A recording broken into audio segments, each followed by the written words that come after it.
It's been said, meetings are events in which minutes are kept, but hours are lost. Think for a moment. How many hours have you spent in wasted meetings? You all know what I'm talking about, the frustrating, long, boring staff meeting that occurs every week. The problem-solving meeting that somehow never resolves the problem. The decision-making meeting that ends in indecision. Your only recourse is to complain about it outside of the room. But of course, it doesn't have to be that way.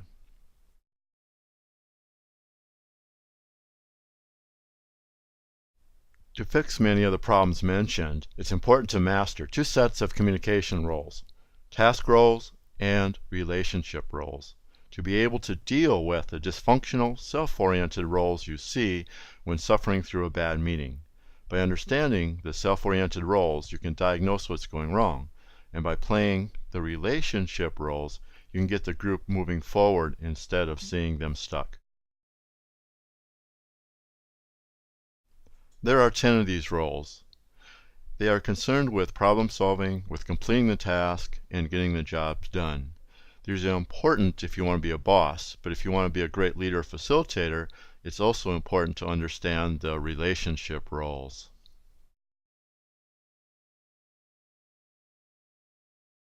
Getting good at relationship roles is important to seeing real teamwork.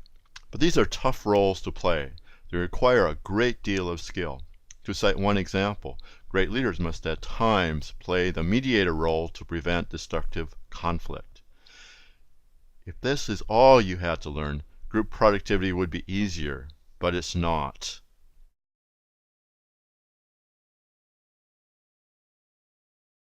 You also have to deal with self-oriented roles. You might call this good people behaving badly, or selfish people behaving normally. There are 13 of these.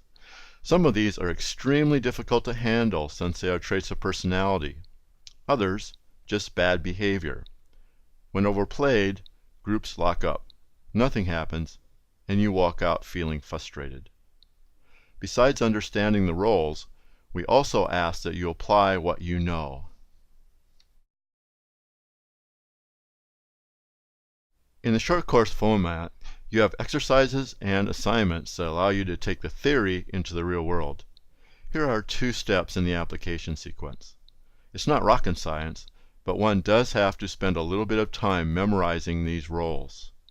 Once you've done this, you can observe how they are being played in different groups that you belong to. Of course, the idea of knowing how to play a role goes back a long time.